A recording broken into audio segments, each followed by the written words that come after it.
Hello there. Before we get started on today's episode, I'd like to ask a short favor. If you're interested in either of the two books that I have written and am about to release, head on over to my website at theanxioustruth.com/books.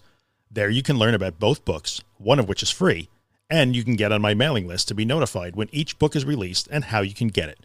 I would really appreciate that. Okay, let's get rolling. Hey guys, Drew here, thatanxietyguy.com, back for part 2 with my friend Holly from Mallorca. What's up, Holly? Hey, how's it going? I'm gonna a completely different day to the last video. I'm gonna break the fourth wall immediately. We just finished part 1. Holly took her hat off, changed her hair. I did nothing. So yes, we recorded the first one like 7 minutes ago. So we're just doing these back to back. Today we're going to talk about, this is part 2 of a video that you need to watch part 1. So I'll link that wherever you're watching this. I'll make sure there's a link. Make sure that you see part 1 first. And we are not talking to people who suffer from panic disorder and agoraphobia and those sort of things. We are talking to those of people you around people around the people. Yes, their friends, family, significant others, husbands, wives, spouses, siblings, BFFs, all of that stuff. So if you're watching with your loved one or your friend who's got this problem, make sure you guys watch the first one first and then come back and watch this one. So now that we spent 25 minutes talking about what this problem is and trying to explain to the people around the people, the friends and family, what it is, how they need to think about it, and like what lies ahead. Now let's talk about what can you actually do when you are living with or in some sort of life relationship with a person who has panic disorder, agoraphobia, can't leave their house, can't go to work, can't be alone, needs you to be with them all the time, that sort of stuff, is having panic attacks, is afraid of that. What can you do?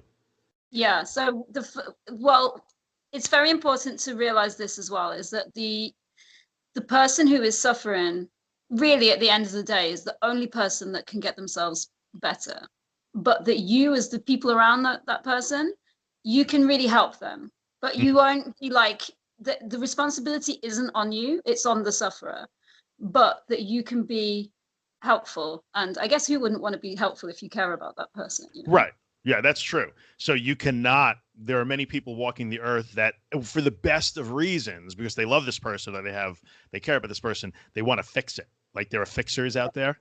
And if you're watching and you're a fixer, you're going to have to get over that because this is not your thing to fix.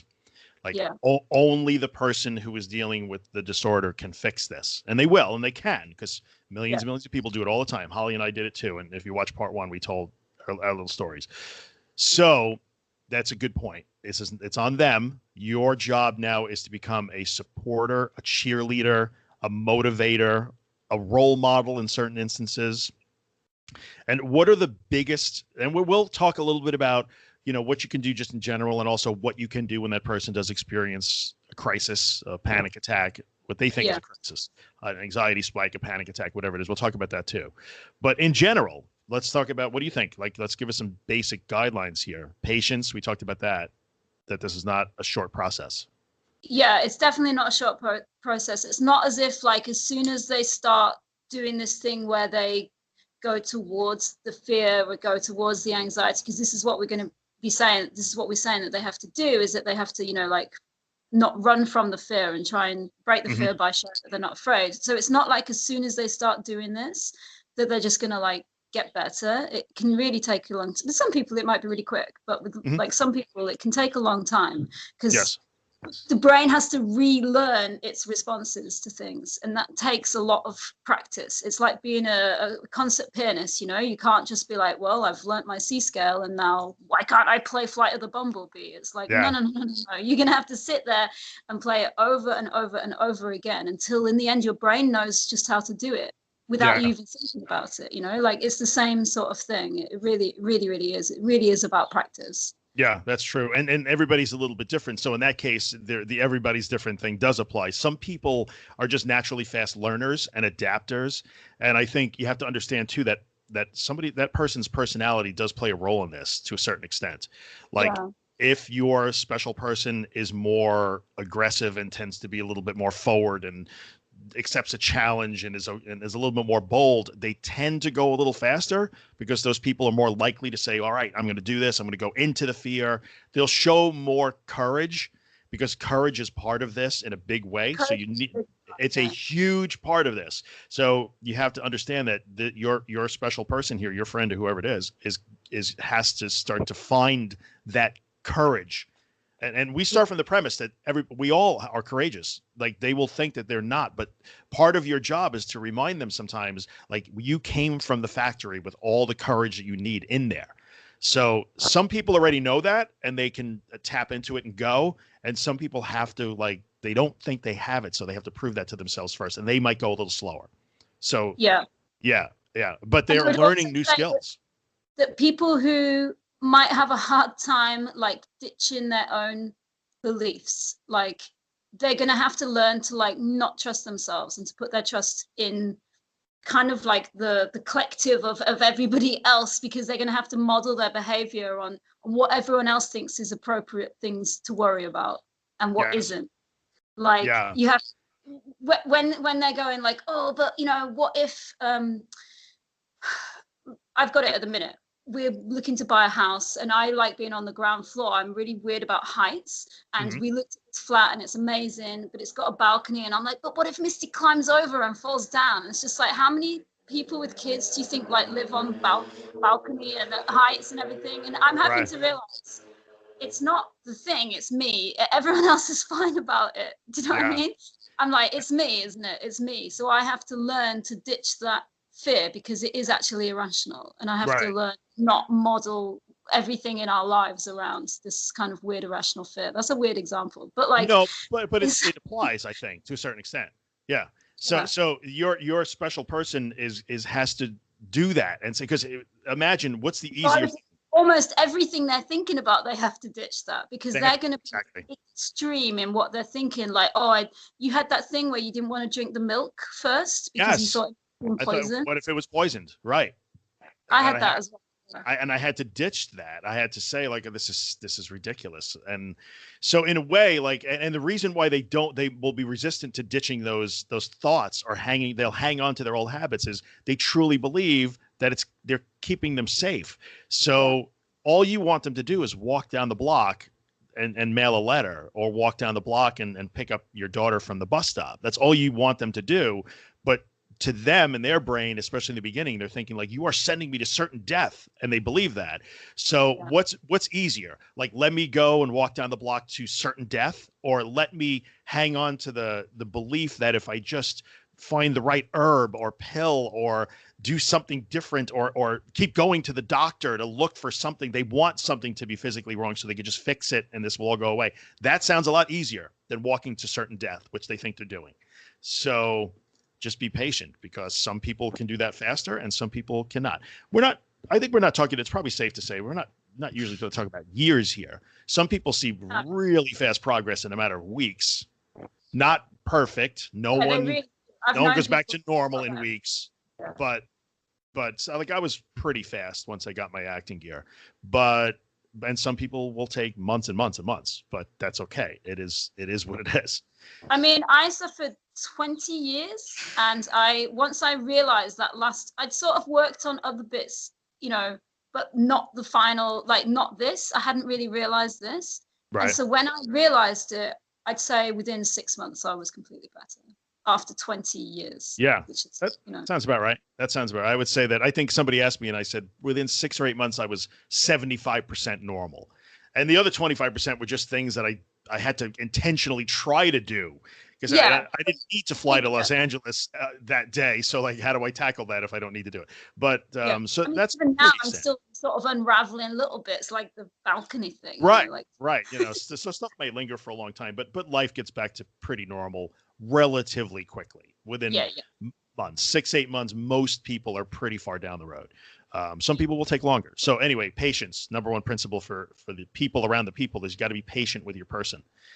And if we're going to say that, let's talk about that thing where the sufferer themselves. So now we're talking to you, like agoraphobic person or panic disorder person. You have to commit to doing this work. So we're now asking your husband, your wife, your partner, whoever, just to be a supporter and a cheerleader and be patient with you and understand what you're going through. So in return, you have to buy into your part of the deal, which is to say, okay, I am keeping myself this way. I'm not really in any danger. I don't have a horrible disease. and I need to do hard things now to retrain my brain to get my life back. And you have to commit to doing that work. So even if you don't believe it, just do it. Just do it. Do it. And if you're watching us, like, yeah, if you found us on YouTube or whatever, and you are not in that Facebook discussion group, get in it. I'll have a link, and you will see stories every single day. I'm talking to both of you now, panic attack person and husband and wife. Like, you will see stories every single day in that group, which Holly and I are both super proud of somebody who says they have been, like, one person in particular yesterday was outstanding. 5 months of, I can't do this. This is horrible. This is terrible. I can't stand up. I can't get out of bed. This is horrible. I don't know what I'm going to do. I'm at my wit's end. I can't do this anymore. And yesterday was, I did it. Like, I get it. And she was suddenly like, I'm rising above my anxiety symptoms. And so get motivation and inspiration from there. And so now let's talk about that. Like, so now you have to be patient. The sufferer has to live up to their end of the bargain. And I think, so let's talk back to the people around the people. Let's talk about cheerleading and inspiring and motivating to a certain extent. Like, when is it time? When do you think it's time to be a cheerleader and a motivator, to say, you know what, I need you to get off the sofa and do this. Remember what you have to do. Let's do this thing. And I'm going to root you on and be waiting for you when you come back in the door, and we're going to celebrate. So when is that time? Very different. That is very different to being an enabler, where you're being, in your view, you might be this person around the person that's going like, oh, you know, I know that you're having a really hard time and you feel really awful, so don't worry, I'll take the kids to school today because you're feeling like you have really bad anxiety. It's just like, well, do you know what I mean? Like, every time you then step in for them and let them avoidance is the big key word here. Every time you let them avoid something to do with their anxiety, you're actually enabling that anxiety, and you're teaching their brain that, like, there's something to be scared of, and therefore you had to avoid it. And so like, every time you do that and you step in for them in that way, and like, remember, it's manageable steps. So don't suddenly make them go do stuff they're not normally doing.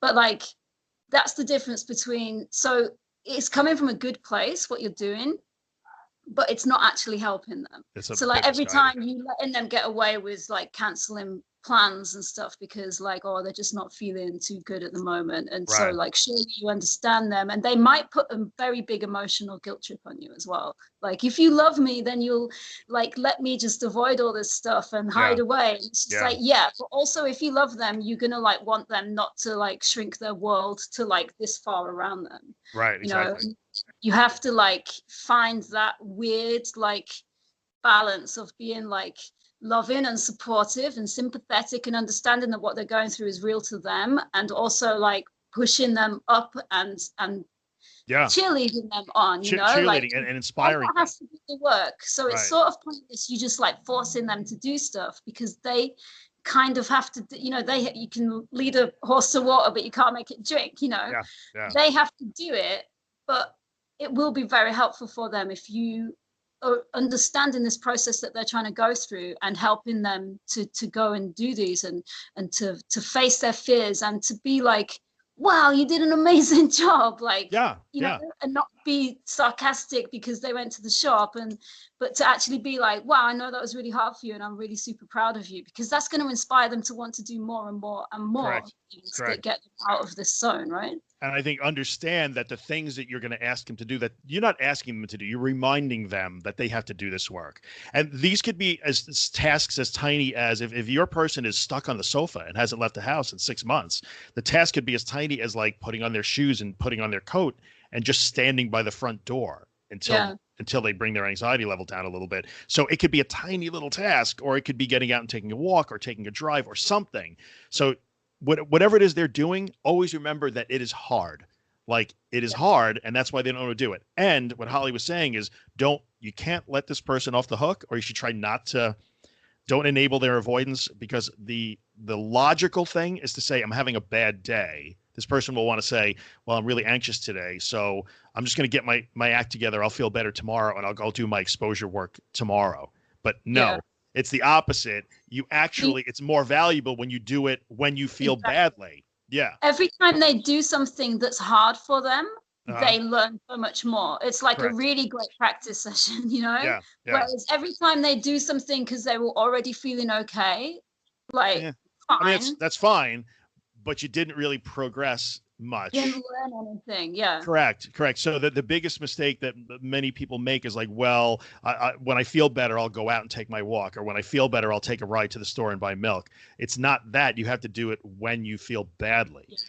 And Yeah. you have to understand that this person is also struggling with making that mental shift between I'm just going to hang on and just bear it and tolerate my trip to the shop to get milk, and then hurry up to get home and truly welcome it. Like, yep, I'm going to go out and panic now, and I'm happily going to do it. They're trying Yeah. to get to that point, so it will take a lot of repetition and struggle. And We should talk a bit about white knuckling, like, just because it's yeah, so important, because yep, this is where people make tons of mistakes when doing like exposure, hmm, because they think that just by like going out and doing the stuff, because it sounds a bit like that's what we're saying, we just like, yeah, you just got to go and just do it anyway. There's such a big difference between, like, say it's you're sending them to the shop to go and get some milk, okay, and like, so there's such a difference between them going like, oh my god, okay, and they go to the shop and they're completely tense all the time, and they're trying to sort of like maybe talk themselves like, oh, I'm okay, it's just anxiety, as they go in, they get to the shop, they get it, like, and then they get back and they're like, oh, okay, I did it. And it's like, you did it, so that's good. But it wasn't good because they didn't actually learn that the anxiety itself hmm, wasn't dangerous. It's good that they did a thing. If they're stuck inside the house and they're struggling to get out, yeah, getting out of the house in itself is a good thing. They learned that going to the shop, like they went there and they survived. In their head, right, they survived going to the shop. But really, what the really, really, really good work is if they do this, is if they go to the shop and as they are going to the shop, they're going, okay, I'm feeling anxiety and I feel like I might die. And if I die, do you know what? That's okay, because I just have to do something different. So I'm just going to go to the shop anyway. And I'm feeling like hell, but it's okay. Like, yeah, because they're embraced and they try and relax, and they don't, if they normally hold their face, they don't hold their face. And this is where you can be really helpful, is that you yes, have to try and remind them of what they are doing. So if they're sat there going like this because they're feeling really tense, and that's what they do, that's what I used to do, yeah, like, just be like, don't do that with your hand, just put your hand down, just relax it. If they're right, trying to like feel like they just want to like sit on the sofa and hide, then you need to get them to stand up and take a walk outside, or you need hmm, to get them to do the opposite of what they are doing in those moments of feeling anxiety. So if you're walking with them to the shop, say, you need to just remind them as they're walking, like, okay, just relax your shoulders, just, hmm, slow relax the down, yeah, anxiety. Like, let the worst things that you're thinking about be okay. You're let them okay with that. happen, right, let them Yeah, happen don't because try they and won't. rationalize them. This is Yeah, important. Yeah, as it don't try is, and it is. rationalize the thoughts that come. Like, if they're going like, oh, but what if I fall down and have a seizure? You don't go, oh, but it's okay because someone will call an ambulance and then they'll take you to hospital. You just have to be like, well, yeah, I guess it Yeah, will then get done. go ahead. Sense. That's super important. So you need to cheerlead and motivate this person when they need it, when they want to avoid, and understand that you're trying to help them not just white knuckle their way and tolerate it. So when that person says, I'm afraid I'm going to have a seizure, the actual correct answer, believe it or not, which sounds heartless, is okay, go ahead. Go ahead, have a seizure. Like, in so many words. I mean, obviously you don't want to be a douche about it, but like, okay, go ahead, have a seizure, because they won't. And they need to learn that they have never done anything that has stopped them from having a seizure. If that's their fear, a seizure, then they have to learn through experience that if I do nothing and actually just go ahead and have a seizure, I won't. And Yeah, so the only answer is I feel like I'm going to pass out, is okay. I feel like I'm having a heart attack. Okay. I'm really scared. Okay. Just calm. Okay. yeah. And What so if I your go to job the is to shop remind and them then I of the, have, yeah, what if they're going like, what if I go to the shop and then I have a panic attack and everyone in the shop sees me having a panic attack? You okay. don't say to them like, oh, well, don't worry, because actually, like, this, you need to just say like, well, yeah, Then people might see panic right, attack. that might happen. Okay, you'll have a panic attack, and you'll be okay. And the end result, because this person is trying to build experiences that always end with "and I was okay," so they're trying to build stories that in their for their brain that always go, I went into a scary situation, I felt really badly, I did nothing about it, and I was okay. It always has Yeah. to end with "and I was okay." And there can't be anything intervening in the middle that says, "Oh, I snapped a rubber band and I was okay," or "I drank water and I was okay," or "I was with my husband and I was okay." I did nothing and I was Yeah. okay.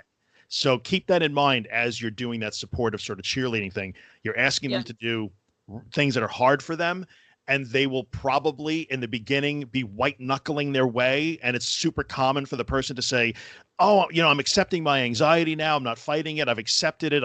It's been 2 weeks and I still am having panic attacks."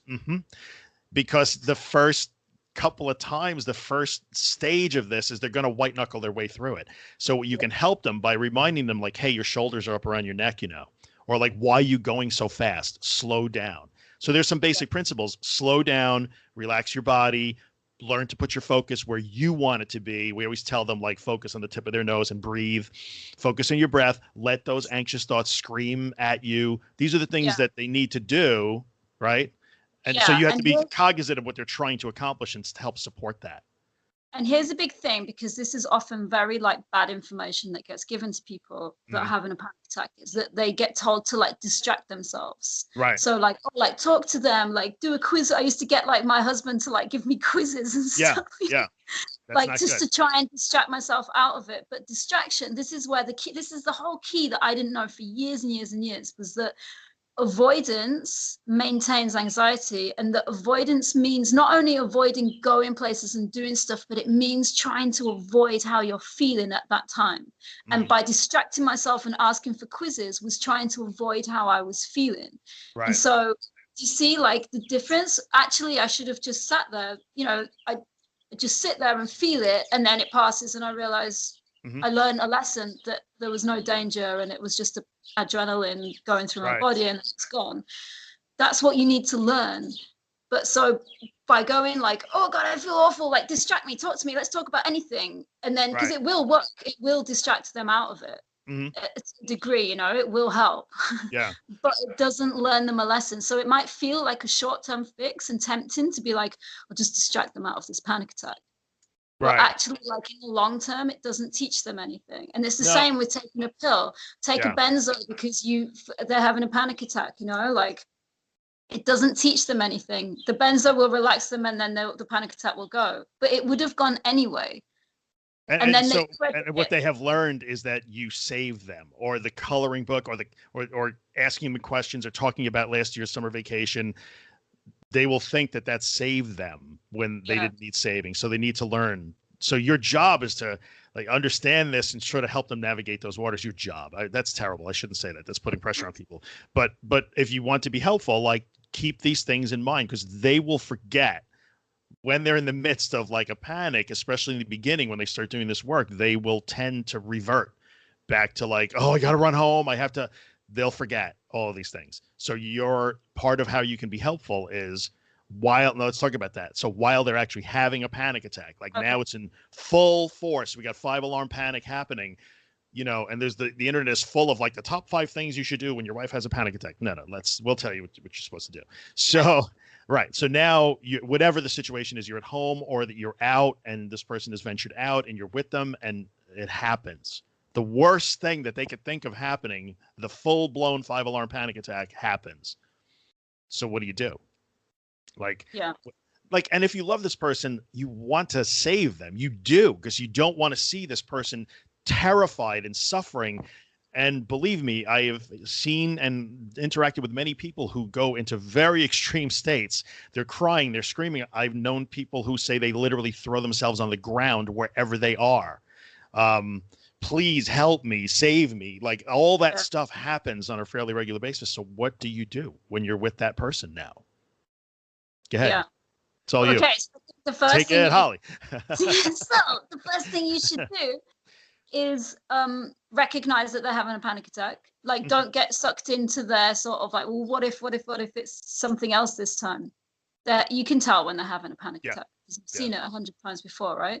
So you can tell they're having a panic attack. So what you need to remember is that they've completely lost all of their reasoning at this point. Like it's almost like their brain stops working. a little bit, you know. Yeah, yeah. And so you need to be the reminder of all these things that they know when they're not having a panic attack. You need to sort of remind them of that, because they will forget. And it's so hard when you're in the midst of it to remember, like, to do the opposite, to relax into it, that it's just a panic attack, and to feel to let the sensations, to not distract yourself. You need to do all these things. Well, you don't have to, but you can be very helpful by reminding them of all these things that they know, but they will definitely forget in that moment. And they will be convinced that actually, like, this time it's something else, and yeah, but this time it doesn't apply, because of they'll have like a million excuses. And you need to just be like that firm and calm, and you need to be, you know, like, don't be like angry with them, or like, oh, it's just a panic attack, get yourself together. That's not going to help them at all. You need to be very like calm and soothing, and be like, this is a panic attack. You know what you should do. You need to relax your shoulders. You need to relax all your muscles. You need to, we say, like, be like a rag doll, right? Yeah, go ragdoll, right. Just untense, and feel those symptoms. It's just adrenaline. It won't hurt you. Look, like, you can almost ask them to like examine the symptoms to a degree, like what actually is it, because it feels to them like it's just this overwhelming thing. But when you break it down, it's like, oh, my hands are shaking, I'm breathing really fast, and none of the symptoms really that they feel are anything different to if you're like very physically sort of exerted, right? It's sort of like the same. Correct. The symptoms, it's just that you have like a fear that goes along with it that makes everything you feel like it's dangerous. Yeah. So yeah. This is the point at which, when the 5-alarm panic hits, this is when your special person has to be a superhero. Like, remember this. We are asking them to literally, in their minds, especially the beginning, when they first adopt this strategy, if they are afraid that they are going to die when they feel that way, we are literally asking them to accept that, okay, go ahead and die. Like, imagine how horribly counterintuitive and difficult it would be to put your brain around that strategy that says, all I want to do is run and be saved and be safe and tense and fight, but I'm going to do exactly the opposite and literally surrender to this horrific experience. And that is what they need to do. So they are surrendering to the worst thing that they can imagine at that point. So you need to understand that. And really, the best thing you can be is not even necessarily reassuring, but just there. Like, if anything were to happen, I'm here, but nothing is going to happen. And remember, this is where the rubber meets the road. Like, I think one of the most valuable things you could say to somebody who's having a panic attack, especially panic attack number 700, is you need this to happen. This is where you're going to take your brain to school. And I find that a lot of people will be willing to say, like, oh, okay, I can do that. As opposed to like, go ahead and die, which is literally what we're asking them to do. Go ahead and have a seizure. Go ahead and have a stroke. This is the time when you do the opposite. And I'll stand here with you while you do it. And I know that it's incredibly scary and super hard, but I know you can do it. And don't engage in, you're okay, you're fine, you're okay, you're fine. Yeah. They're already doing that. And we're trying to get them to not do that. Yeah. No, I'm okay. No, I'm okay. No, I'm okay. Just neutral, brain in neutral, body relaxed, let it happen. And all of a sudden they'll discover, you're going to know that day that they do it right the first time. And like 4 or 5 minutes into it, they suddenly have their eyes brighten again. It's like, oh, I feel better. Like, they feel the shift. And then that's the magic moment of like, holy shit, it actually worked. And that is an amazing moment. Like, that is a moment where you start fist pumping and jumping up and down and celebrating wherever you are. Fucking celebrate. So that is what they are trying to do. So one thing that you could do when they have a panic attack, one reaction you could have, which might be interesting to try, is to be like, oh, brilliant, this is a great chance to practice. Like, that's exactly right. This is such a practice, like, it's a practice session. Yeah, it's exactly right. So like, if you are, whatever, you're a sports fan, like, okay, you're a college football, American football fan, and your team gets to play, the University of Oklahoma. I know for a lot of people this doesn't make sense, but you're a little college and you get that once every 10 years, you get to play Oklahoma. Like, you could be terrified. Like, they're going to kill us. Yeah, they probably are going to kill you. It's going to suck, but your team and your program will get better. So using a sports analogy, if it helps, like, yes, this is okay. Remember, we want this to happen. This has to happen sometimes. And you need to also understand that their success is not having a panic attack. Like, so many people feel like, oh, I'm doing great because I haven't panicked in 3 weeks. Usually means they're running around it and they've found ways to sort of cleverly engineer their way around it or stop it, or, but you kind of need it to happen sometimes. You can't make it happen. If it doesn't, it doesn't. They But can't better without panicking. So that's correct. why you should almost like greet those panic attacks with like Yes. enthusiasm, because it's just Yeah. like, right, here's another chance to practice. And every time they have a panic attack and they manage to like relax into it and surrender to it, they are going to make such a huge step in their recovery. They're not going to notice it straight away, but it is there. It's in the background. It's, it's another time that they sat and played those scales. Like, it really, really is a very useful thing. And they have to, you cannot get better from panic disorder without panicking and learning to face it. So it should not be, so what you said about like the success is not anything to do with like, oh, I went, this, or even, when they go and do stuff like, oh, I went here and I did this and I didn't have any anxiety. It's like, oh, okay, well, that's a shame. Well, I mean, it's great. Obviously that's great. You want that. And in the end, we should probably also mention this crazy like thing that nobody gets, even the people who are in the thick of it, they don't get it for a long time. Your special person's goal is not to never be anxious. It's not the object of this game is to not make it go away. So we're not talking about therapies and exercises and exposures and techniques that make it go away. What their goal is to learn to not be afraid of it and not care if it happens.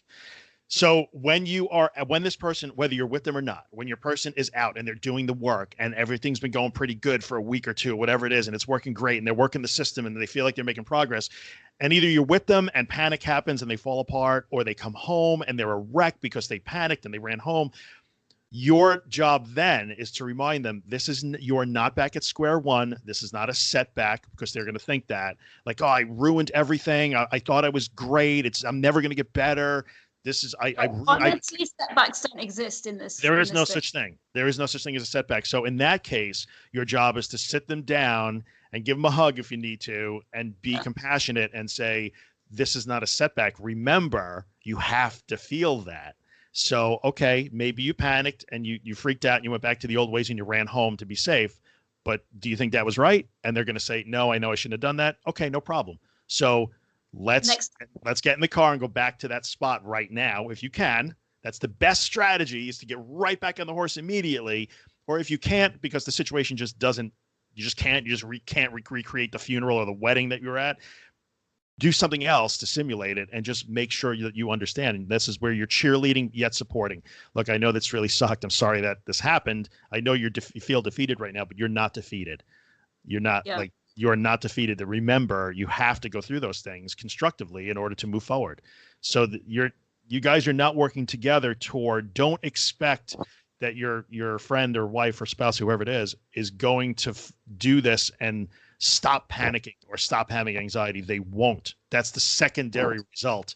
First, they will get to the point where you guys can go out to dinner or go to a birthday party or go to a concert or a sporting event or just go shopping. And he or she may go through that event and feel panic. They might panic, but it'll only last 10 minutes and then you'll just keep going. Yeah. It won't be a disruption. Or they might feel anxious constantly, but it won't matter. Anticipation about it. Correct. Yeah. Exactly. And you'll see the difference between, okay, I'll go out to dinner with you, and they just bear it because they think they have to. You'll know the difference. The goal for them, and you'll see when they get there, is, I'm feeling really anxious right now in the shopping mall as we walk through, but okay. And they will be anxious and uncomfortable and maybe not feeling their best, but they will not be on edge, and you'll know the difference. That's where they're trying to get to. Because when the day comes and they get to that and they discover like, oh, I felt really bad and really anxious and I was anticipating it and I don't like the mall, but I was okay anyway. That is when the anxiety and the panic begins to fade away. But if they did it right, if it comes back one day, okay, I know what to do here. Like, so essentially they are learning to inoculate themselves against this disorder. So if it comes back one day, okay, it's no big deal. Like, this isn't, isn't it? Yeah. Yeah, it's like a vaccine. They're learning to like, oh, if I have a panic attack one day, okay, it's a 10-minute event. I feel like crap Yeah. for a half hour afterwards, and I go about my day. And it will no longer make this incredibly disruptive thing in your relationship with this person. Because So, what happens is that it's hard for them to believe it at the moment. But what happens is that when you have a panic attack, when you know how to deal with it and that you don't have panic disorder anymore, like us, right. because we still very occasionally get panic Yeah. attacks. Sure, I can have them now and then. Yeah.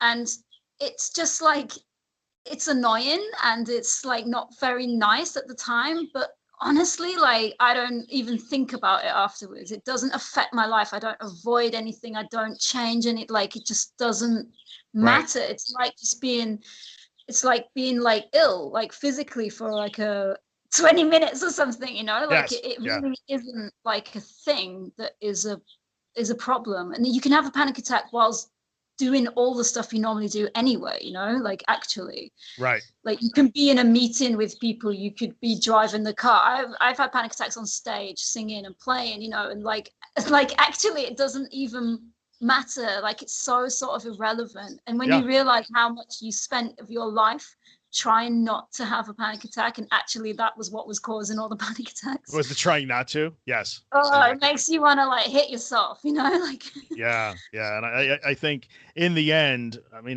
there's so much more. We could talk about this for hours and hours and try and give these tips to people. But I think in the end, patience. It takes time. You have to be a motivator and a cheerleader.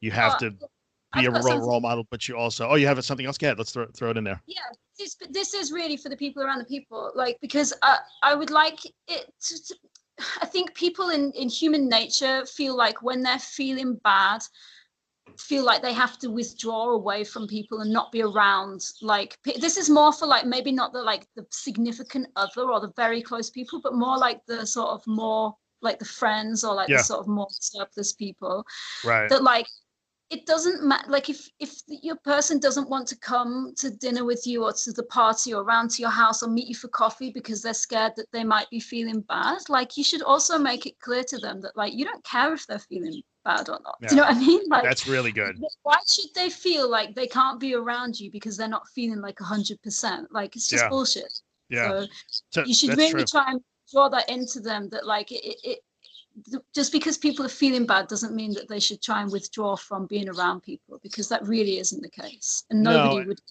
who cares about you, would want that, you know? no, that's true. And I think you're right for friends and like more of the peripheral people that you encounter in social situations, but even for everybody, even the significant others, like it's, you know what, let's go out to dinner or let's go to that movie. Let's go see that movie. And you know what, if you really feel horribly and you panic at the movie, all right, it's okay. I won't, like, in a way, as their partner in life to a certain extent, or as somebody that they care about, you have to be willing to say like, well, I know that this person doesn't want to do this. They're going to do it anyway because it needs to be a learning experience. And if they panic in the movie, you really have to be okay with that. And you have to let them know that too. Like if you have a Yeah. panic attack while in your movie, that's okay. It'll be okay. I'm not going to be angry at you. I'm not going to hate you. I'm not going to, you know, Them, they will feel like they are ruining like yours and everything. everything's experience. Right. They think it's because it's so loud. Everything that happens when they're having a panic attack is so sort of loud in their head. Mhm. Like everything is such a big deal. And like really, like I said, you know, because people can be having a panic attack and you wouldn't even know.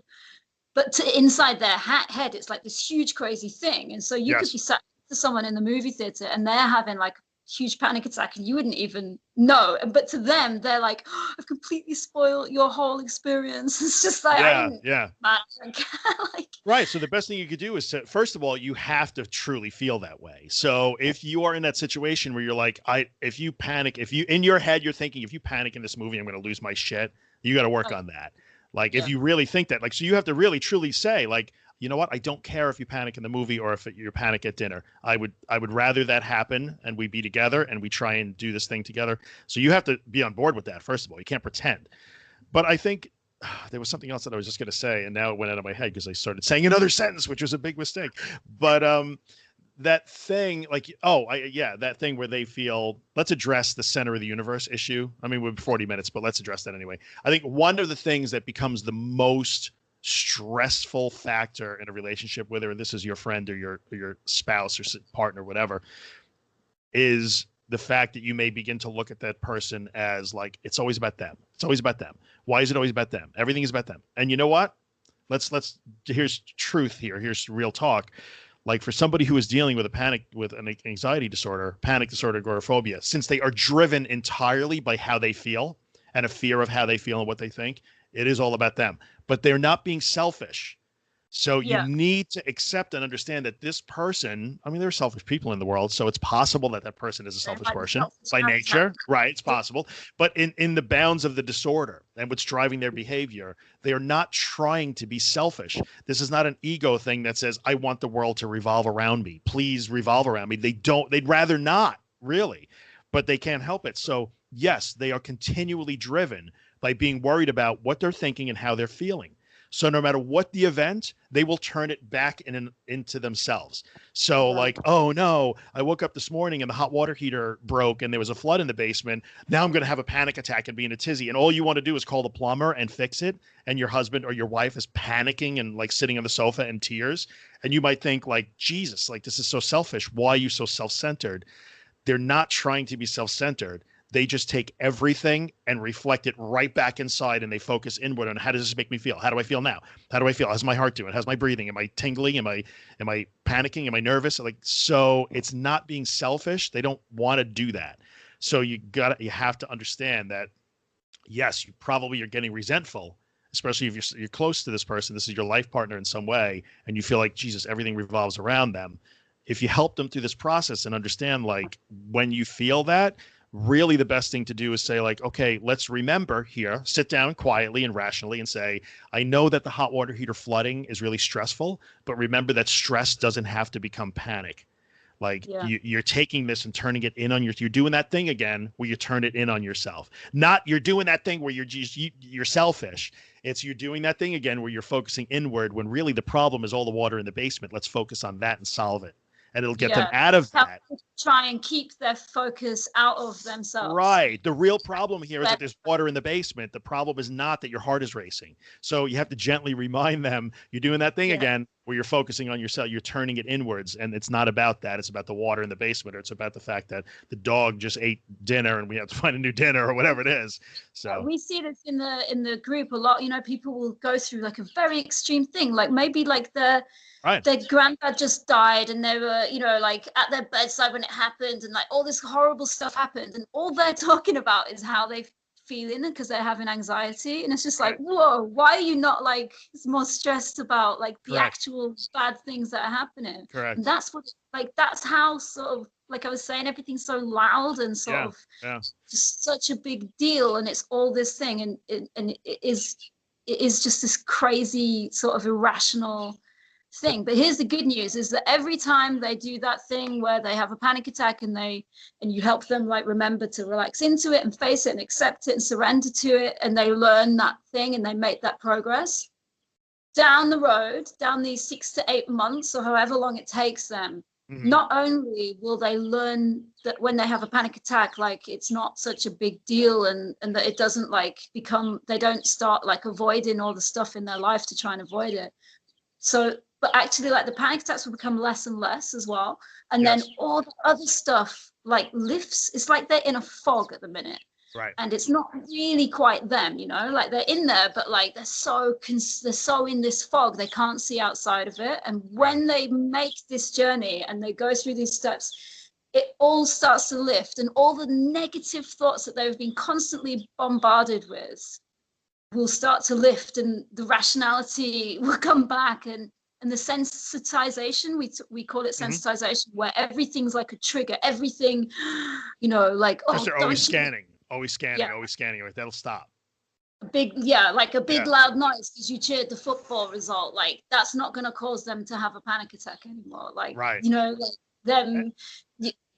And in a way, they'll stop being so-called the center of the universe. Like all of that will lift. So when you work together and help them get to that point where they're not afraid of how they feel anymore, because that's in the end, that's what this is. The disorder is defined by being afraid of how you feel. So let's address it just for a second. Like, so we talked about in the first video, it's not about take a pill. It's really not. Like, sorry for listening to us. We're not about take a pill. Many people are about take a pill or find it, or we're not. So deal with it. But it's also not about, it's not about just general anxiety. like, oh, you're a worrywart. It's not that. The disorder happens when you become afraid of how you feel.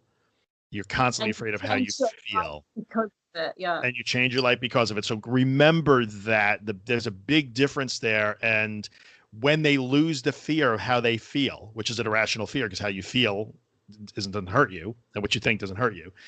You know, when they lose that, all of that stuff somehow changes. So if you can, this is, you know, and people say all the time, well, how would I tackle going back to work? It's the same as how you tackle going to the supermarket. If you can't go to the supermarket, if you work on the supermarket, it'll be easier to go to work. So, and when you work on like taking a 2-mile walk or, you know, whatever, a 2-kilometer walk around your neighborhood that you couldn't do 6 months ago, when you could do that, it's easier to go to the supermarket, the shopping mall, and the school run to pick up the kids. So it all progresses at the same time because the object is just lose the fear. If you stop being afraid, everything else starts to fall into place. You stop being the center of the universe. You stop scanning all the time because now I don't care if my shoulder hurts. Like my shoulder hurts, it's probably because I heard it in the gym.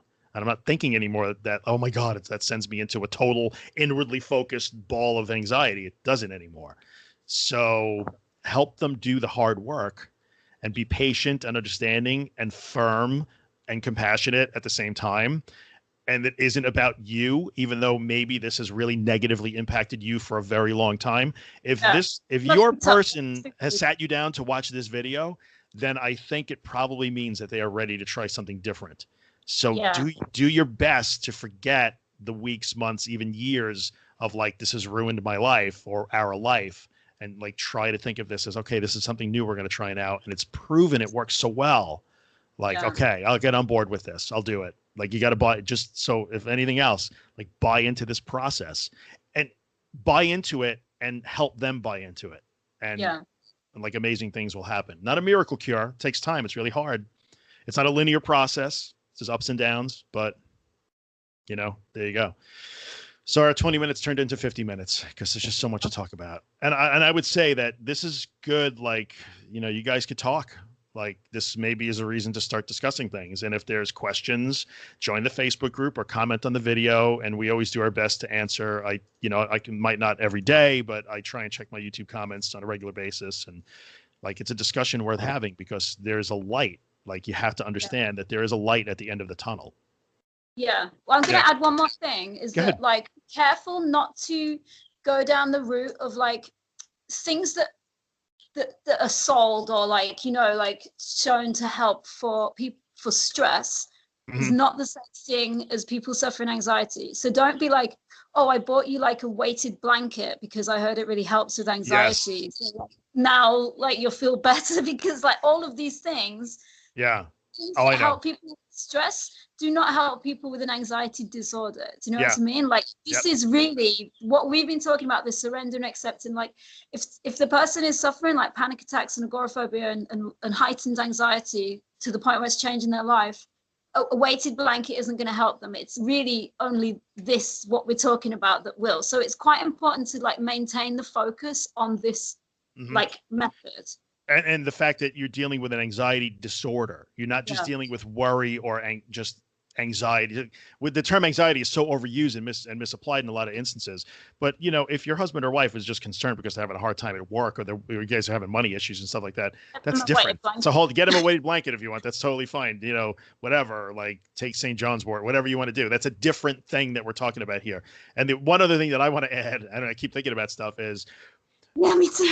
how they choose to go about this, right? And we talked about this, by the way, over and over with the actual sufferers themselves. I've done videos on all these things. We've done them together.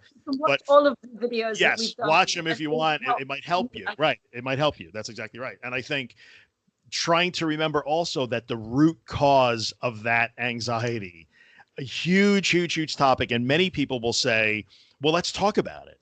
Let's just, you know, what's bothering you? So just the same way that Holly said, don't get a weighted blanket if you want, but don't expect it to cure anything. Like that thing that says, well, that must mean that something is bothering you, or you need to learn. I'm going to catch shit for this, but I'm going to say it anyway. Like, you need to just let go. Just let it go. Let go of your past. Let go of what you're worrying about. That is not it. So the disorder is also defined when the anxiety is the source of the anxiety. So whatever the initial, you had a panic attack the first time at 11 years old. I was 19. Like, Yeah. I don't know. I still don't know what triggered that. Like, Yeah. I had a 4.0 grade point average. Everything was going great. But my parents also divorced when I was 10 years old. So who the hell knows? There's a lot of stuff going on. Like, I don't know what it was, but it didn't matter because whatever caused that initial anxiety didn't matter anymore. The root cause is decoupled from the anxiety, and the fear is now the source of the fear. So just like you might want to say, well, come on, let's go talk to our Father Richard at church, or, you know, a clergyman or a friend. They cannot talk their way out of this. So the original root cause of what caused that initial panic and anxiety no longer matters. When they are back on their feet and living a normal life and can get out of the house and don't avoid panic anymore, by all means, maybe you want to work on life issues, because we all have them. We all have baggage and issues. But the root cause, you have to get away from that, because I've seen that a lot too. Don't force them to go and talk to a counselor that's just going to sit them on a chair for 40 minutes once a week and ask how it's going. Yeah. Once they've gotten over their anxiety disorder, by all means, then there are even at the same time, if you can manage it, there's nothing wrong with that. Those are good things to do. But it's super careful, because I've seen people do that. My husband wants me to go to a therapist. Isn't going to help with the panic attacks and the sort of fog that they're living in. Right. So get rid of the panic attacks, lift the fog, and then you've got such more clarity to actually like work on stuff on more of a like psychological sort of level. Yeah, an emotional level, or there's trauma, or all those things are real. We're not saying they're not real, but don't expect that your person should just go and see a counselor. Like, you should just go see a counselor, because some people will say go to the doctor and take a pill. Some people will say just go talk to a counselor, but it has to be the right counselor, like a behavioral therapist that specializes in treating anxiety disorders. So keep that in mind.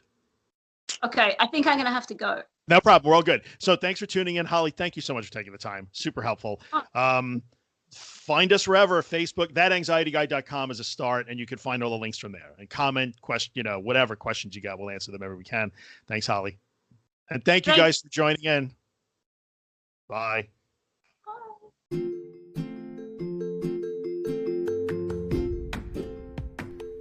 Hey, what's up, guys? Drew here.